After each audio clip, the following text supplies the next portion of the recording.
Mind Expander TV. Hi hello viewers, welcome to mind expander TV. ரொம்பவுமே அன்எக்ஸ்பெக்டான shocking news தாங்க. Iniya சீரியலோட climax episode கூடிய சீக்கிரம் Sun டிவியில் telecast ஆக போகுது. இந்த நியூஸ் கேட்ட உடனே பார்த்தீங்கன்னா ரசிகர்களுக்கு ரொம்பவுமே ஒரு ஷாக்கிங்காக தான் அமைஞ்சிருச்சு.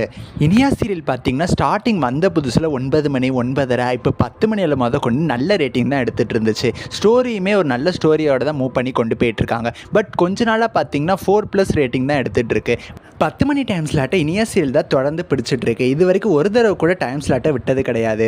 நம்ம எல்லாருக்கும் ஆல்ரெடி தெரிஞ்ச விஷயம் தான். சரிகம சீரியல்ஸ்னாலே அவங்க அவங்களோட சீரியல்ஸை 1000+ எபிசோட்ஸ்க்கு மேலே கொண்டு போகணும் அப்படின்னு நினைப்பாங்க. இது வரைக்கும் டெலிகாஸ்ட் ஆன எல்லா சரிகம சீரியல்ஸுமே 1500 கிட்டேயே போயிருக்கு.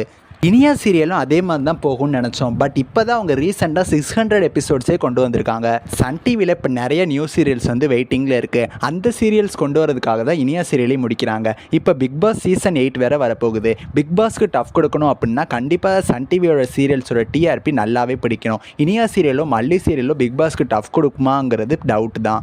பட் என்னதான் இருந்தாலும் இனியா சீரியல் பேருக்காகவே அந்த சீரியல் பார்க்குறவங்க நிறையா பேர் இருப்பாங்க. இனியா சீரியல் முடிஞ்சிருச்சு அப்படின்னா அந்த சீரியல் ரொம்பவுமே மிஸ் பண்ணுவோம். 10 மணிக்கு பார்த்தீங்கன்னா நியூ சீரியல் கொண்டு வரது டவுட் தான். ஏன்னா 10 மணி டைம் ஸ்லாட்டில் ஒரு நியூ சீரியலை கொண்டு வந்தால் டிஆர்பி அவ்வளோவா கிடைக்காது. ஸோ நல்ல டைமிங்கில் டெலிகாஸ்ட் ஆகிட்டு இருக்கிற ஒரு சீரியலை தான் 10 மணிக்கு மாற்றிட்டு அந்த டைமிங்கில் ஒரு நியூ சீரியல் கொண்டு வருவாங்க. சரிகம டிவி ஷோஸ் தமிழ் ப்ரொடியூஸ் பண்ணுற ஆடுகளம் ஆக்ட்ரஸ் டெல்னா நடிக்கிற சீரியல் தான் வரப்போகுது அப்படின்னு நான் நினைக்கிறேன். அதனால தான் இனியா சீரியலை முடிக்கிறாங்க.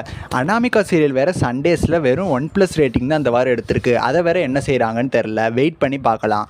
இனியா சீரியலை நீங்கள் எவ்வளோ மிஸ் பண்ணுறீங்கன்னு சொல்லி மறக்காமல் எனக்கு கமெண்ட் பண்ணுங்கள். நெக்ஸ்ட் வீடியோவில் நான் உங்களை மீட் பண்ணுறேன். அண்ட் தென் தேங்க்ஸ் ஃபார் வாட்சிங்.